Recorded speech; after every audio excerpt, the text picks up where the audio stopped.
Hey everybody, David Scarica here. I might talk a little quieter than usual because I'm in a park. I guess people are so much on their phones, so I won't look too stupid. So this is the Dundas. They call it the driving park. They call it the driving park because you can see you can drive around it. So what we're gonna do is we're gonna walk through the park, and then we'll end up about where I went to high school. So we're gonna walk. I want to walk around this way actually. We'll kind of walk through here. So yeah, there's actually, you kind of take stuff for granted when you're a kid. You know, first of all, I take granted that at the time, well, I was just a kid because I was born in the late 70s. I was born in 77, and I love 80s music. 60s to 80s are like my favorite 3 decades: 60s, 70s, 80s. And and you know, when I listen to stuff, like I remember I had an old, on tape, I had Faith and by George Michael, and I had Kick by NXS. And I played those so much, like the tapes bent. And you know, and I remember watching much music. I was our MTV here in Canada, and all the musics and all the music videos, Michael Jackson and Duran Duran, and you know, the list goes on and on. You know these companies. NXS used to do great videos, and so this, you can see here, this is like a lawn bowling, right? So, anyhow, I don't think I ever went into this once. I never had interest in lawn bowling. No offense to you lawn bowling fans. I'm gonna go around here because there's actually a little field I want to show you. But yeah, you take that stuff for granted, right? You know, and now I'm like, music sucks. You know, I used to like, I think on my mid-school graduation, it was 1990. I was like 13 or 12 going on 13. I wore like the, I was 89, 90. So right at the end of Miami Vice, I wore like the Don Johnson Miami Vice, and I have a bunch of those jackets or whatever. So anyhow, so there's that. We're gonna go to the other side here because there'll be less people over there. So, you know, anyhow, yeah, so that's it. So yeah, you kind of take that stuff for granted. Yeah, because now I think about it, it's like I really like to get in the, you know, the DeLorean, and that's ridiculous. You know, the stupid dog in the bag on the back. So that's so yuppie-ish, you know. So anyhow, no offense. You know, so anyhow, so actually speaking of which, you know, I haven't get DeLorean and go back to 1985 like the movie is, right? So you know, take advantage. You know, it's less politically incorrect or less politically correct and all that stuff as well. You see, there's a baseball field. There's a, you know, anyhow, so this field here, this little side field, we used to play touch football here. So after school, sometimes we would, like, a couple of my buddies had cars. I actually lived within walking distance of the school, so we'd play here, or we'd play here at lunchtime. You know, so, and this little side field is like a little football field, right? So, so see, the nice thing, I've shown you where my dad lives. Where my dad lives, I don't really have to come to a place like this, you know, to sit down and eat, and you can see a lot of these people are doing. So, you know, and there's a road here that leads into town, and I remember one time on this road, it was kind of like a November day, so it was, you know, it was icy, and there's still a lot of leaves on the ground, and there's this sharp corner, and my friend, like this car, all of a sudden it was like, I remember happening like slow motion, and we're around this corner, and basically like, I'm gonna go back on here now. This car would just like put on the brakes and was skidding on those icy leaves, and I was like, wow. And I was like, this car's coming right for us, and we jumped up on something. It's about the height of this stool. I think it was just like a, you know, like a divider or something. Anyhow, whatever. And my friend, his name's Kevin Robinson. He lifted me up, and I remember that car went right under my leg, and I was like, holy shit. If he hadn't done that, that guy would have smashed, my leg would have been smashed in by that car, you know? So, anyhow, there's that story. So this is the tennis club here. This used to be like the place. So back in the 80s, again, when I was a kid, my dad was a really good tennis player. I was pretty good too. I think I won 1 or 2 tournaments, but like, he was really good. He had like a wicked pro style, 100 and something whatever mile per hour serve. And because the baby boomers were all in their 30s and 40s then, you know, in the 80s into early 90s, like this was packed.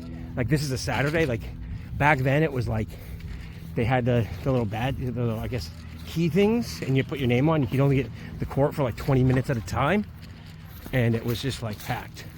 So, you know, it's still a nice tennis club.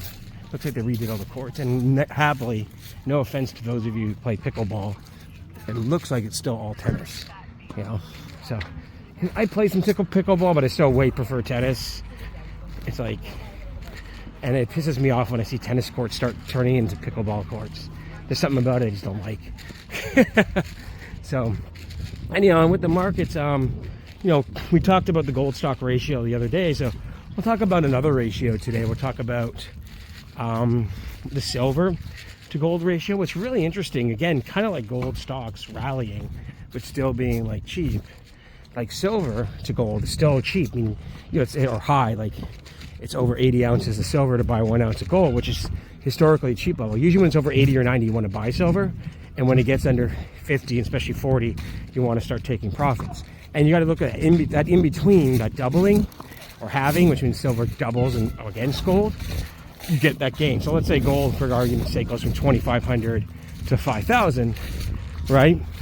And silver, for argument's sake, you know, goes from 80 to 1 to roughly say 30 to the 41. Well, 5,000, 40 to 1 is going to be like 120 an ounce, right? So gold doubles and silver goes up 4x. So that's kind of the way that looks. So works, right? So yeah, so what's interesting is, again, silver's at 32. You can make really good money at $32 silver.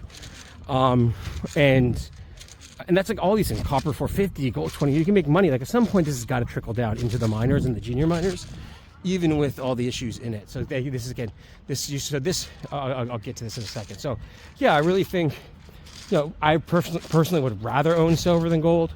In our pay members portfolio, we have a few small silver companies. I just did a private placement in a silver junior.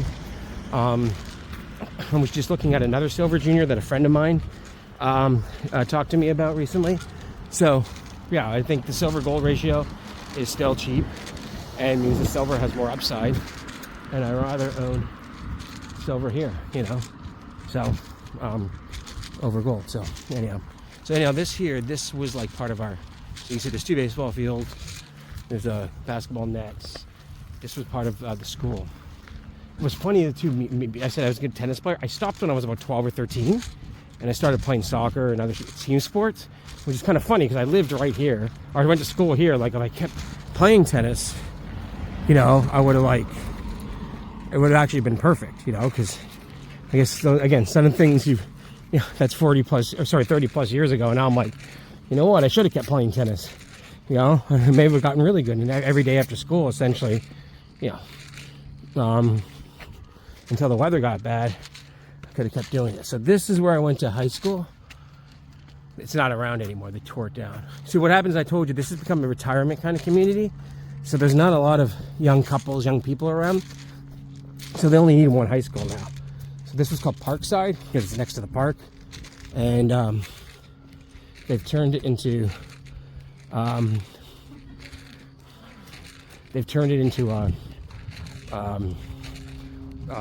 going to turn it into what's it called? You know, a graveyard. So this is where they used to play football. Football wasn't really big at our school. We were good at basketball. So they used to actually just have these makeshift football things. It was like a makeshift field, and yeah, the sides of the field were on the baseball. And then, you know, you can see it up here. Just gonna end off on this. And yeah, you can see where they're gonna have the plots and stuff. Yeah, so this is the school. Used to be like right here, you know. And I'll show you that there. So anyhow, and I'm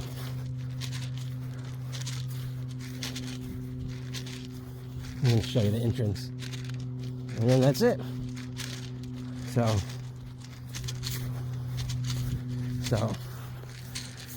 and actually getting back to tennis, yeah, I got this bum knee.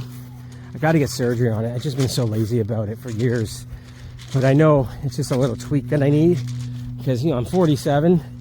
You know, I probably could play for another few years once I got that knee. So, anyhow, you see it says Parkside Cemetery. There you go. So this used to be where the school was. You know. Anyhow. Oh, and also that driving park, they have like little water things, and I think they have an ice rink during the winter. So anyhow, you see Parkside Cemetery. This is where the school used to be, right here. Pretty nice, right next to the escarpment and stuff. So, you know, anyhow, I think the only other real famous person that went there, not that I'm that famous, but this guy named Dan Snaith. You can look him up. He has a band called Caribou, and they're pretty well known, like electronic band. They actually have a song called Dundas about the town. So anyhow, everybody take care.